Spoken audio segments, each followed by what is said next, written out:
Well, thank you everyone for joining us this evening. This is the first of 4 lectures on Impressionism that I'll be presenting over the course of the next few months. Today we'll be looking at Claude Monet. On March 3rd, we'll look at Edgar Degas. Gustave Caillebotte will be on April 7th, and we'll finish on May 5th with Morisot. Each of these artists were key players in the Impressionist movement, but what we'll find as we look at each one is that the Impressionists were not unified by technique as much as we might expect. What unified and defined the Impressionists was their embrace of contemporaneity. And by contemporaneity, I mean a few different things. First, there's this embrace of modern life and the world around them. The second half of the 19th century saw many rapid changes in France, and especially in Paris. There was the introduction and expansion of the railroad, the development of factories and industry, the influx of people from the city to the country, or country to the city rather, and the demolition and remodeling of Paris, which was of particular interest to Caillebotte, as we'll see. And with industrialization came the introduction of work schedules, and so also scheduled leisure time, and leisure activities quickly diversified to accommodate a range of social and economic classes, as we'll see with Degas. The Impressionists saw all of these changes and believed that this new modern world was really too far advanced and too complicated for the established art practices. So knights and Greek heroes had no meaning in this time of railroads and factories. The Impressionists believed that an artist had to be of one's own time. That is, they have to observe and study and paint the world around them as it exists in that moment. So in addition to modern life and the rejection of artistic convention, we also have a dedication to conveying the fleeting moment in time. Many of the Impressionist paintings seem like snapshots to us and like a moment frozen in time. And while many of the Impressionists were interested in photography, the Impressionist movement is certainly not dependent upon the invention of photography. It's just that from our position, looking back in time, photography provides a convenient vocabulary to describe these paintings that try to capture a specific fleeting instant. And with the desire to capture that specific instant comes a need to master the expression of certain elements. Motion and light are essential for the Impressionists, and their mastery of these elements is what really makes them stand out still today. And we'll see this vibrancy and sense of presence in the work of each artist we discuss in this series. With industrialization came the introduction of work schedules and thus also of leisure. Leisure activities quickly diversified to accommodate a range of social economic classes, and we'll see this with Degas. The Impressionists saw all of these changes and believed that in this new modern world, the established art practices were outdated and largely irrelevant. Knights and Greek heroes really had no meaning in this time. The Impressionists believed that an artist had to be of one's own time. That is, they had to observe and study and paint the world around him as it exists in that moment. So a 19th century artist should be painting the 19th century, not ancient Greece or the medieval era or anything like that.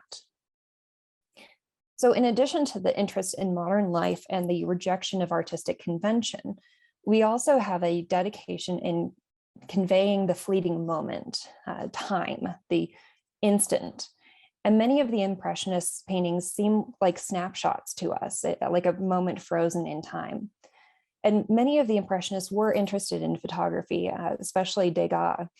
But the Impressionist movement is certainly not dependent upon the invention of photography. It's just that from our position, looking back in time, photography provides this convenient vocabulary to describe these paintings.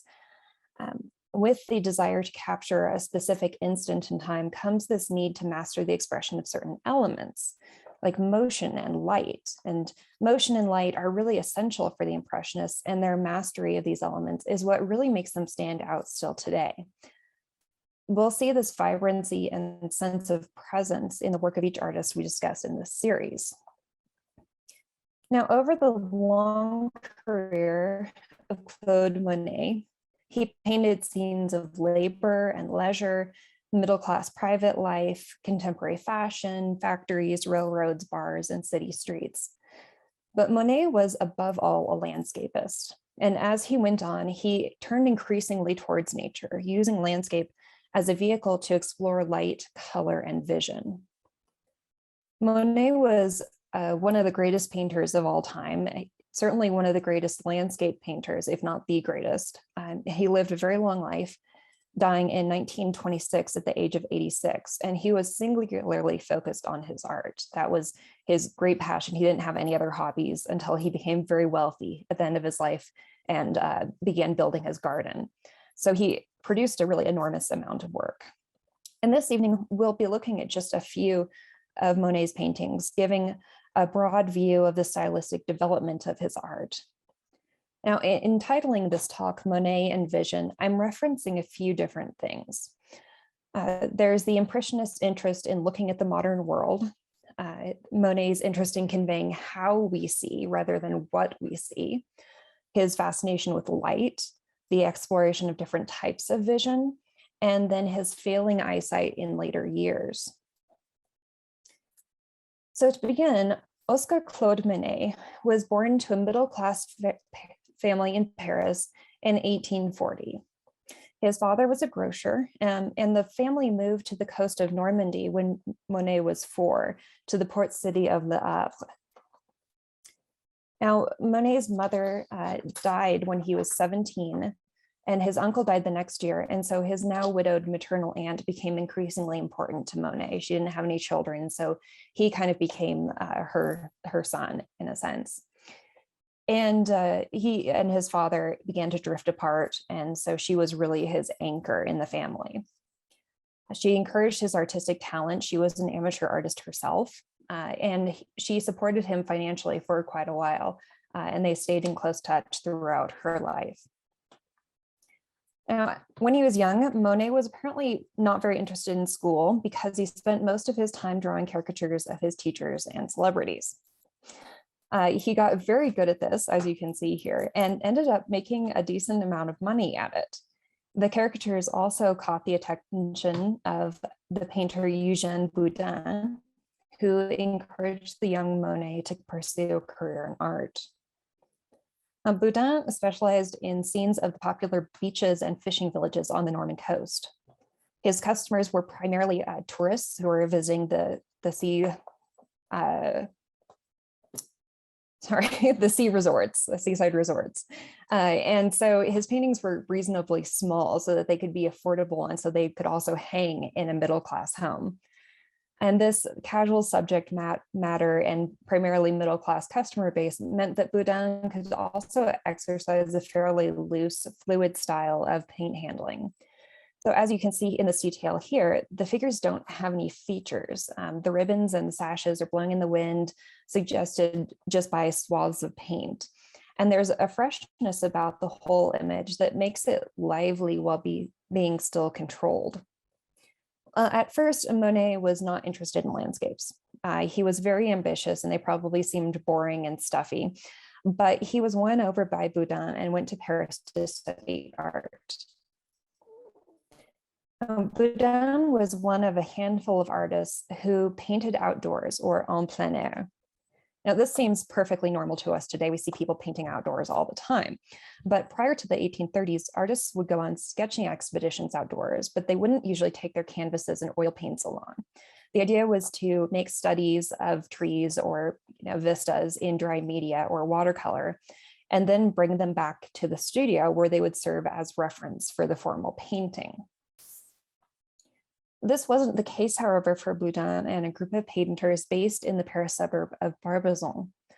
These artists felt it was important for the landscapist to actually paint from life and therefore to paint outdoors as well as in the studio. The Barbizon painters, as they were called, painted the French countryside. And again, this seems hardly remarkable to us now, but up to this point, landscapes always imitated the Italian countryside.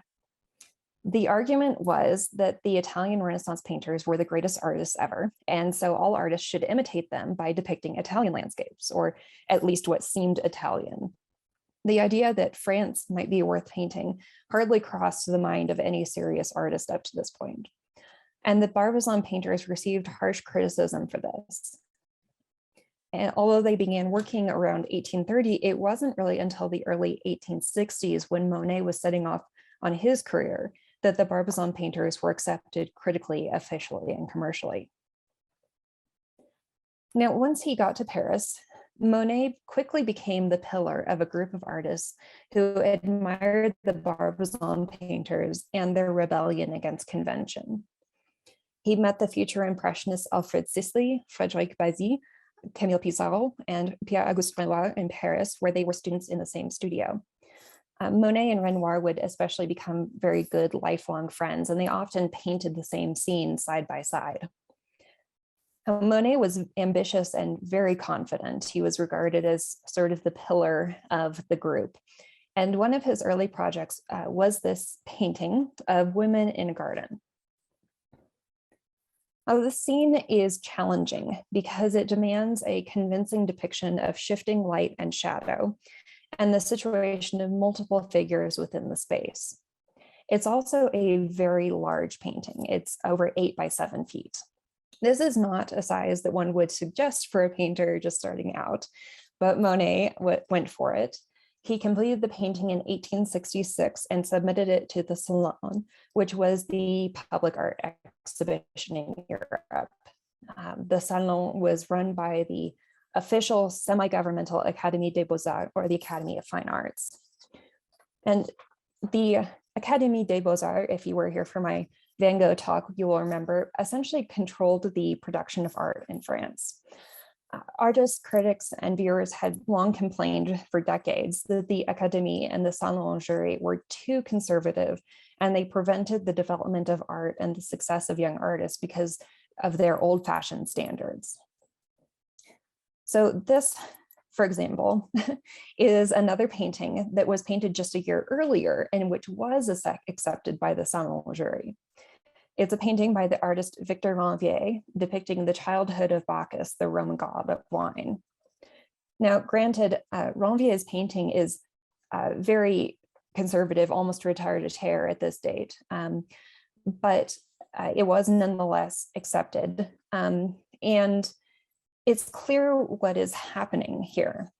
Even if you don't know the story, if you don't know who Bacchus is, you can see that these women are teaching a baby to swim. And by their clothing, or rather lack thereof, we know that they're nymphs. Everything is in this perfect, idyllic, otherworldly sort of Italianate landscape. The paint application is smooth, so we don't notice that there is any paint at all. The paint and the canvas and the manipulation of paint by the artist are all made invisible to the eye. We don't see the painting, we see the scene being depicted, in other words. So everything is highly finished. There's a high degree of polish and detail. And this is pretty much everything that the Barbizon painters, Boudin, Monet, and his friends rejected. Now, changes kept being made to try and fix the Académie to make the system more fair and open, but it just never really changed. So when Monet submitted his Women in the Garden, it was flatly rejected by the jurors. One juror even said that it was essentially their duty to reject the painting in order to protect young artists, Monet included, from this type of art. So what on earth about this painting was so upsetting, so offensive? Well, we'll look specifically at 3 things: the subject matter, the size, and the technique. Now, first of all, these are anonymous middle-class women wearing the latest fashions. They are not nymphs from Greek mythology or ladies of the aristocracy. And what are they doing? 2 of them seem to be talking, one sitting under her parasol, and the 4th, it seems to be running into the bushes. Maybe she's playing a game of tag. I honestly don't know. I've always thought she looks a little out of place in this painting. But there's just no narrative. There's no moral lesson, no cultural reference to some classical story. It doesn't make sense. Now, it may be okay if, these were quaintly poor peasant women who were, tending sheep or something like that. But for the jury at the time, it just didn't make sense. Second, the large size is a problem. Maybe the depiction of contemporary women would be okay, if the painting were small, but canvases of this size were really only used for very important high-level subject matter like battle paintings or religious subjects and so forth. So there was this long-standing hierarchy of genres in French painting. History painting sat at the top as the best, greatest, and most challenging genre. And by history was meant not just historical events, but also mythology and religious subjects. And then came portraiture, the depiction of living individuals. Next were genre scenes, which were paintings that showed generic anonymous people in daily life. And usually this was something like charming peasants cheerfully working or mildly amusing villagers at a festival. Next came landscapes. And then at the bottom of the ladder were still lifes, so studies of inanimate objects. You'll notice that the position of a subject in this hierarchy is determined by two factors: its moral elevation and its connection to material reality. So still life was seen as requiring technical skill, but not spiritual or moral talent. The still life painter was just mechanically reproducing reality, so there wasn't anything particularly admirable in that. Similarly, landscapes were copies of nature, and nature was regarded as flawed and ignoble because nature has no soul or moral capacity. So a good painter, therefore, had to borrow inspiration from nature, but then improve it. So perfect nature, bringing it into a higher state in a way that's impossible in reality. Landscape painters could also elevate their work by adding a vignette or little story that would be appropriate for history painting. So adding nymphs to a river scene or tucking some obscure historical event into a forest clearing. And this hierarchy, this system had existed in French art for probably at least 200 years at this point. It was one of the things that people complained about. And so by trying to exhibit his massive painting of anonymous middle-class contemporary women, Monet was essentially arguing that contemporary everyday subject matter was just as important and just as legitimate as the most highly regarded history painting. Or in other words, modernity is the new historic era. So stop painting ancient nude Roman heroes, no more 17th century battles with the king on a rearing white horse. Art should be of its time. So it's pretty understandable why this would offend the jurors, who were essentially the guardians of artistic tradition and honor in France. This was a direct challenge to the very order of things, and they took it as such. Now, the third problem was the technique. This isn't the usual Impressionist paint application that we are used to and that we would expect from Monet. But it's a very flat, very heavy, very opaque paint application. You can compare it to our nymphs earlier, and the highly finished, highly polished application of paint that we see there. Monet's technique, by contrast, is really quite flat. We have the representation of paint as paint, especially in the grass and on the tree. The bark of the tree looks like paint strokes. The paint, its materiality, are not disguised. And this, again, could have worked maybe on a smaller painting, but on such a large canvas, this kind of paint handling was just too rough, too unacceptable. What's also interesting about this painting is that Monet painted it almost entirely outside in the garden of the home he rented. He actually dug a pit and had the canvas on a pulley system so that the canvas could be raised and lowered, and then Monet, standing up above on the edge of the pit, could paint the whole thing, work on the whole painting. Now, the idea of doing a complete painting outside, especially of that size, was crazy even to the artists who were advocating plein air painting. Even the Barbizon painter, Corot, who's seen here, He painted outside, but he finished his work in the studio. Nobody completely painted outdoors at this time, except for Monet. But what's even stranger is that in spite of this interest in painting from reality and painting out of doors, there's very little naturalism in this painting. After going through all of this trouble, the scene really could have been painted almost entirely inside and it wouldn't have looked much different. There's this interest in conveying the passage of light through the trees, but most of the colors are quite flat. I mean, look at the grass, for example. It's just two different colors of green. There's not a lot of variation or naturalism or attention to the fluctuation of light on surfaces here. Now, this is certainly not what we'll see later in the majority of Monet's work. And you can see his technique has evolved quite a bit in this next painting of the railway bridge at Argentoi. There's a much greater variety of brush strokes. We have dots for the foliage, we have soft blotches for the clouds and steam, and then longer smooth strokes for the pylons and for the muddy path that runs along the road or along the river. Now, Argentoi is a suburb outside of Paris, although by now it's practically in Paris, that became very popular for day and weekend trips once it was connected to the city by train. All of the Impressionists painted here and painted it often. And what's interesting here is both what Monet shows us and how he shows it. So we aren't looking at some nice, quaint old bridge with shepherds going across it. And there was an old footbridge in Argentoi, but Monet only painted that twice, whereas we have many paintings of this railway bridge. We are looking at a brand new steel bridge with cement piers crossed by a train carrying tourists out of the suburbs from the city. The same train that Monet probably traveled on and that will bring people back in to the city for work.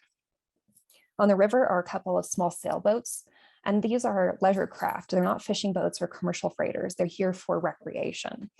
Boating was a new fad, and rowing clubs were becoming very popular at this time. It was actually something that Caillebotte loved rowing, as we'll see. So we also have, watching this scene, a couple of men on the bank who are dressed in modern fashions. And Monet, or rather we through Monet's perspective, are observing the observers who watch the train and sailboats. And this idea of observation was really important to the Impressionists and the various writers and artists who advocated an embrace of modernity. The world was changing, and these changes were interesting and exciting and worthy of notice. Now, I don't know that this was when people watching became a thing, but it was certainly a big deal at this time, the idea of watching life and being out in the world. So in a sense, Monet is showing us how he thinks we should behave by being out in the world, watching, observing, and participating in modern life. Now, just to underscore this positive perception of modernity and industry, notice the way in which Monet shows us this very modern train and bridge. They aren't set apart as something unusual or ominous. It's a really lovely, nice, sunny day, bright colors, and notice how the steam from the train engine melds with the clouds as if both are a natural part of daily life. Now, as Monet went back and forth between the suburbs and Paris, he ended up spending quite a bit of his time at the train station, naturally. Given his interest in the railroad and daily life, it makes sense that he would begin painting the train station itself as well. Other Impressionists also produced images of the Gare du Nord and the Gare Saint-Lazare in Paris. And train stations were really the epitome of modernity in many ways. There was this new technology and industry, the constant flux of these diverse crowds, the highly modern architecture of the glass and steel structure. And we see in this painting that what Monet seems to be really interested in, though, is capturing the steam emitted by the locomotive. The modernity of the location has certainly mattered to him. That's what attracted him in the first place. But it's this fleeting effect of light and steam that's really absorbing his attention here. And in fact, most of the trains, the sky, and the buildings beyond are obscured by this fluffy vapor. Notice too the way that Monet has pushed these different elements back in space away from us. And the space that is closest to us is absorbed by this grid of light and shadow that's formed from the sun passing through the skylight and the rafters above. The train shed, this structure, forms the anchor for this scene, the geometric structure for the shifting colors and forms and light inside. Well, as time passed, Monet went from being flat broke and mooching off of his friends consistently to actually being able to not only support himself and his family, but also to take trips. He traveled to London, the Mediterranean, to Holland, Norway, and more than one trip back to the Norman coast where he'd grown up. And this meant that Monet could now seek out motifs that allowed him to focus on issues that interested him. The issues of light and its fleeting impermanent effects, the presence of the artist's hand in the brushstrokes, the surface of the canvas itself as something to be valued rather than hidden or denied, color in all its variety, and the authenticity of experience and appearance. All of these things became really absorbing for Monet. And he never chose easy scenes either. He was always pushing himself with new challenges. And lots of his letters to people say how he painted a scene today and it was just incredibly frustrating. And he's so frustrated and he's going to go back and work on it tomorrow. So he really tackled all of these issues, all these subjects with his full energy and attention. Now, on his trip to the coast in 1886, Monet produced this painting of rocks off the coast of Belle-Île. This is not a conventional landscape in the least. It's really not even a conventional seascape. We are situated high up on a cliff, looking down into the sea, so that the sea and the rocks take up most of our field of vision. We'll notice that the horizon is pushed up way to the top edge of the canvas, and we only have a strip of sky to orient ourselves. There's no narrative in the traditional sense. There's no human drama of a shipwreck or fishing boats or even people watching the stormy sea. It's the sea itself, the tumult and the crash of the waves on the rocks, the energy of the elements. That's the narrative and the drama here. The sea is its own entity in this drama. Monet uses the dark rocks to suggest depth and perspective as the rocks move from the bottom right, where they're larger, to the top middle in this kind of arrow that's piercing upwards and suggesting a sense of distance. But at the same time that we have this projection back into space, on the left side of the canvas, we have this dark blue-green sea that comes rushing down and in, crashing against the dark rocks. And so there's this push and this pull, a back and forth that creates a visual tension. And the colors too seem to play against each other. It's almost like the sea is closer to us than the dark rocks, but we know that can't be so. And so there's, again, a push-pull forwards and back, a tension and a force here. This is a really incredible painting. Monet is able to achieve so much drama, so much motion here through this juxtaposition of the dark rocks jutting upwards and the downward crashing, foaming sea.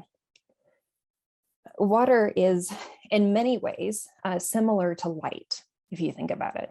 It's constantly changing, it's intangible, and yet it's intensely present. It's a thing that we can see. And around this time, Monet began producing several series studying the changing effects of light. He'd find a motif or a view that he liked, and then he'd dedicate himself to capturing the appearance of that motif at each moment in the day and under changing weather conditions. He followed the same strategy for each of these subjects. He'd set up multiple canvases, one beside the other, and then he'd work on one canvas until the light changed to a sufficient degree, and then he'd move to the next canvas. and onto the next, and to the next until the light failed. And then he'd come back and do it the same thing the next day and keep working on them.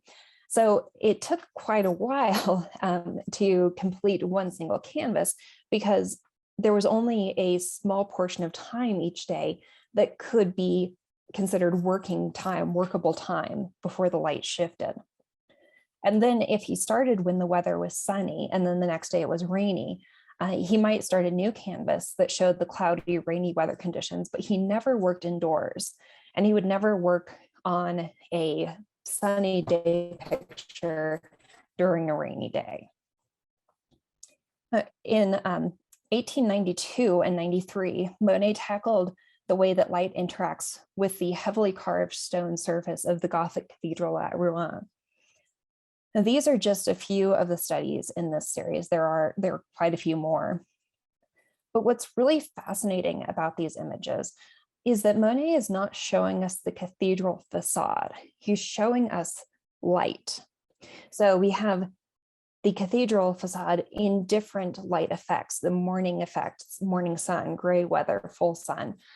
And the cathedral is clearly just a vehicle. It's just a platform from which Monet can explore light.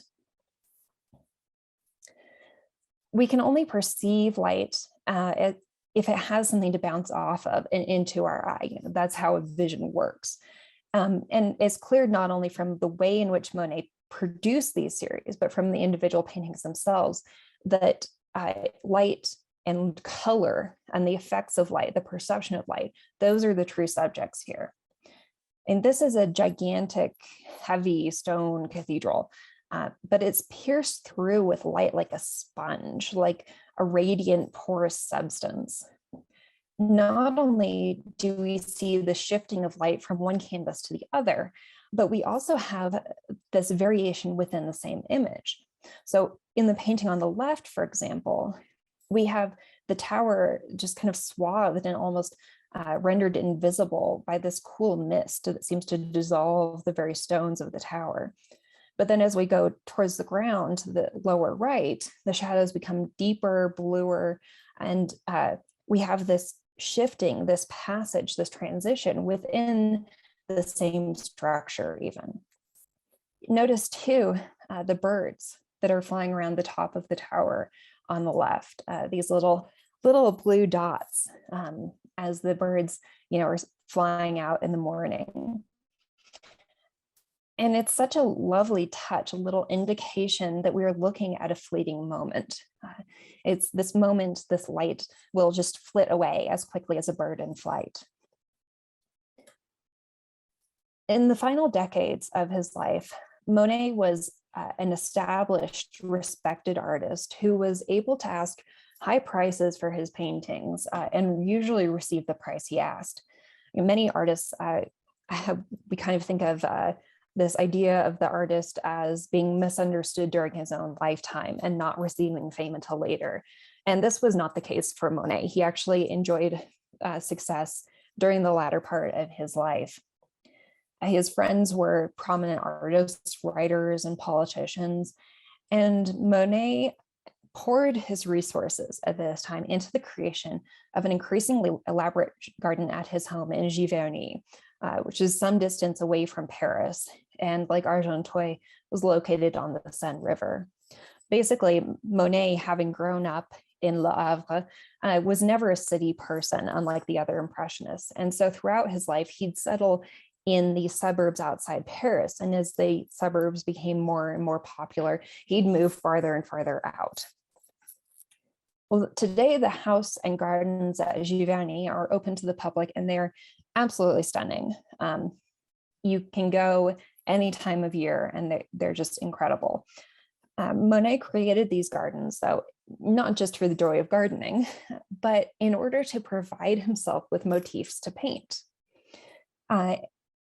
And it's amazing. Monet ended up becoming an extremely knowledgeable and innovative gardener. He imported plants from all over the world, and the gardens themselves are really a work of art. The gardens at Giverny also served as the subjects of most Monet's most famous paintings, really his masterpieces, I would say, the water lilies.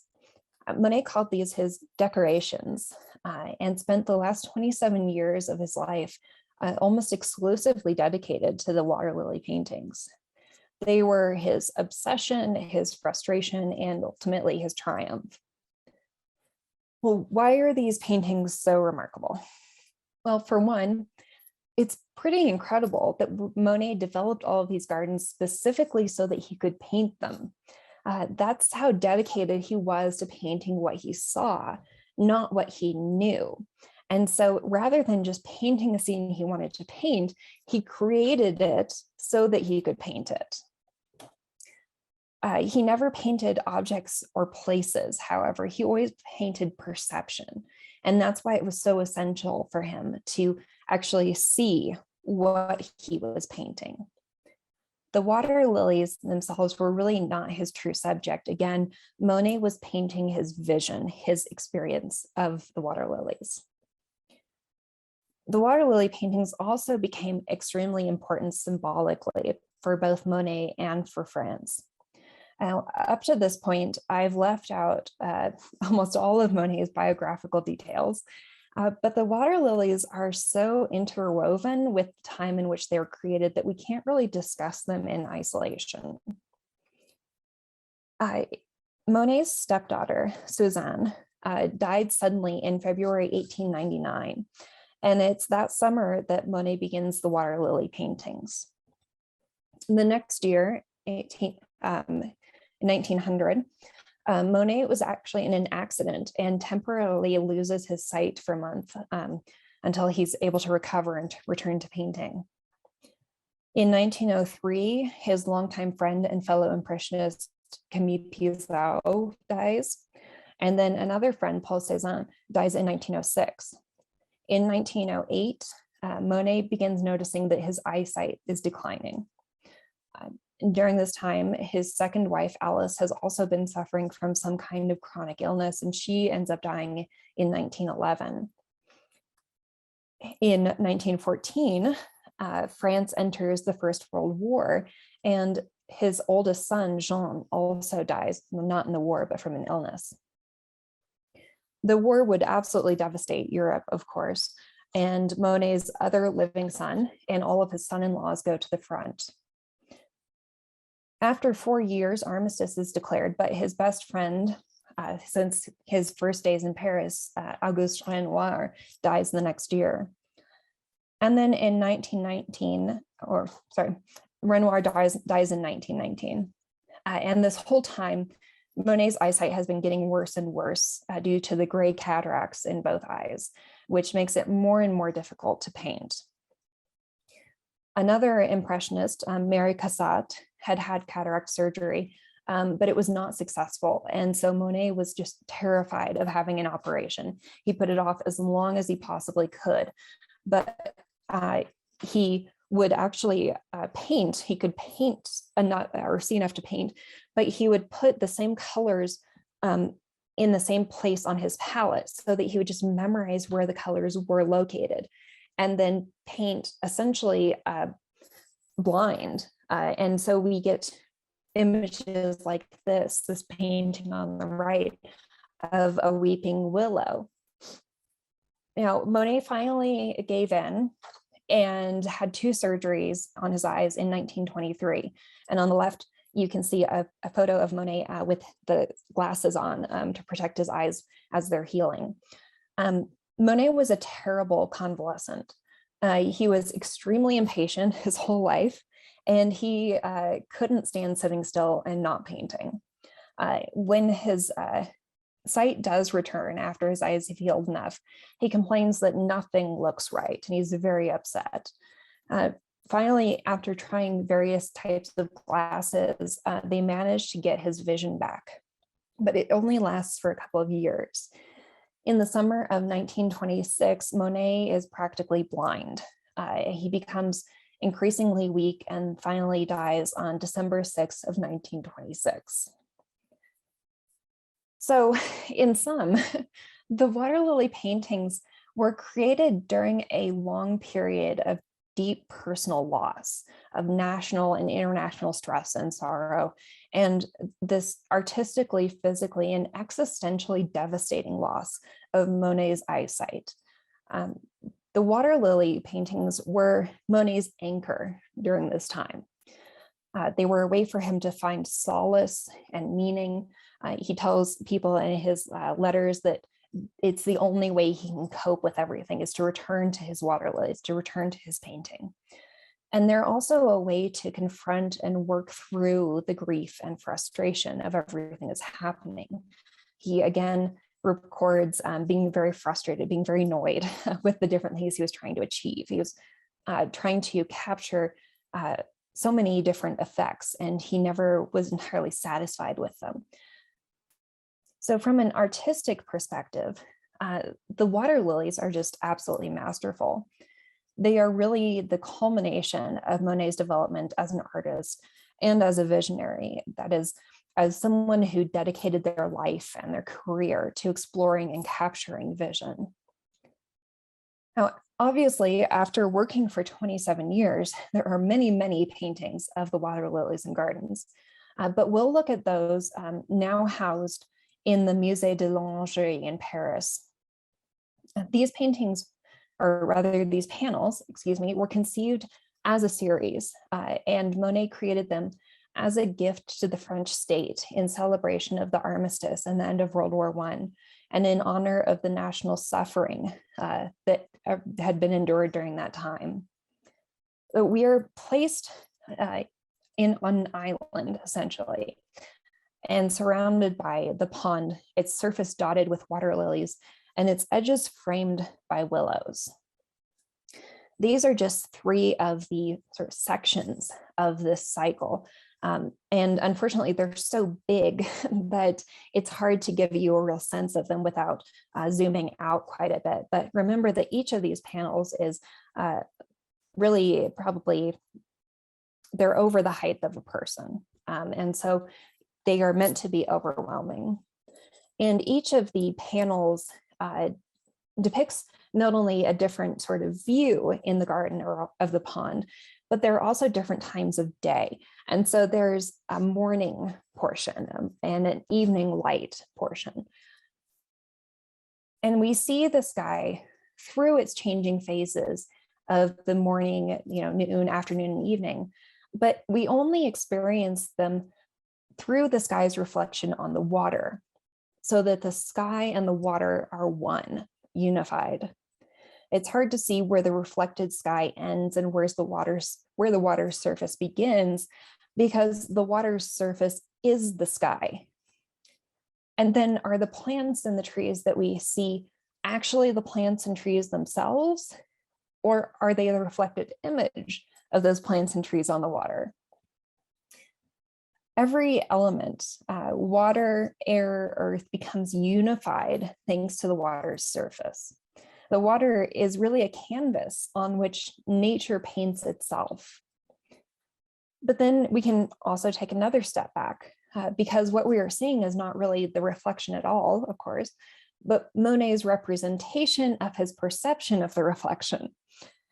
So in this way, the surface of the canvas itself becomes a reflective surface, a reflection of Monet's vision, of his struggles and his triumphs, a place where our vision becomes Monet's vision, becomes nature's vision. So the result is this incredibly moving, sublime experience, made even more impressive by the size of these panels. We as viewers become lost in these visions. They're really immersive. And so while we can approach the water lilies in different ways, we can kind of play this game of separating real from reflected, or we can admire them as pure color or as an expression of light. They're really everything at once. Monet poured himself into these paintings as a gift to the country he loved.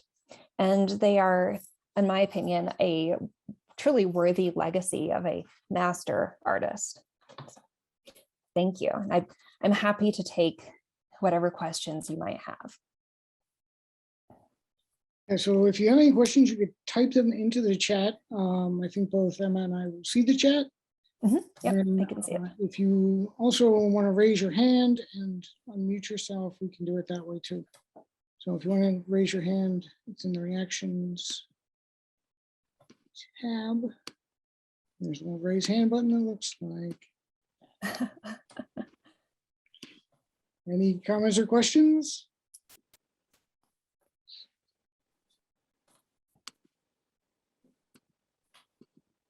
You're very welcome. I'm so excited to get to talk about Monet. He's kind of a challenge because he produced so much work, and do you talk about him as a person? Do you talk about him as an artist? Do you talk about the evolution of his technique? And so what I've really found interesting is the way that Monet really conveys vision, basically. And so that's what I wanted to focus on today. I am not on staff anywhere. I am currently one of the proud unemployed art historians of the world. So, but I'm hoping to get a teaching position soon. I just recently completed my doctorate in art history from Ohio State University. So.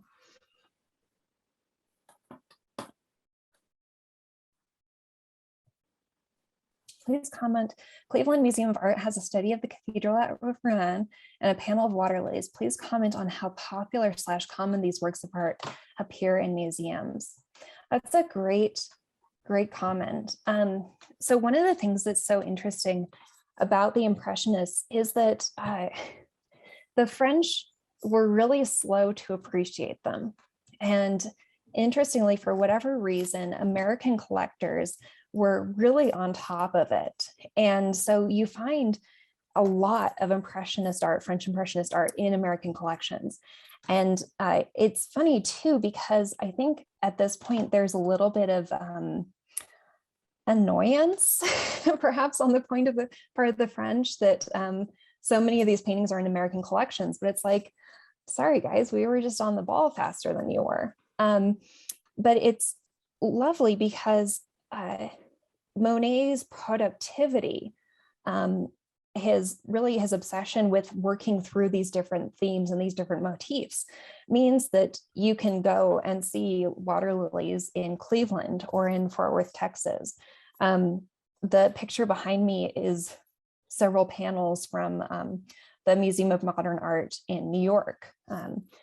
And so it's, kind of nice in a way that he kind of gave the world these paintings for us to enjoy. So Olga says, wants to know if I know where the originals of the Nymphaeas in the Japanese bridge are.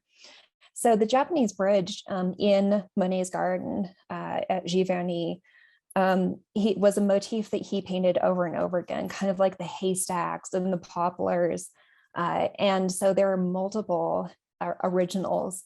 And so it depends, what your print is, which copy or which iteration rather of that motif it is. You can find some of the Japanese bridge and water lily paintings that are have these really odd colors. They're quite similar to this one that I showed you. And scholars have always assumed that this is because of his failing vision, and that seems likely to me. That's the opinion that I presented to you. But there is some suggestion that that's not what's happening here, that he's just experimenting with colors, and that's certainly a possibility.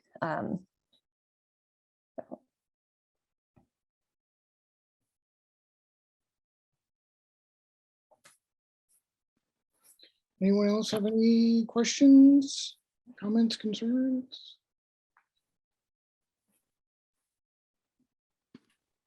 If not, you want to plug next month's presentation? Yeah, of course. So next, I'll be talking about Edgar Degas, who really in many ways is almost, I don't want to say the opposite of Monet, but very, very different.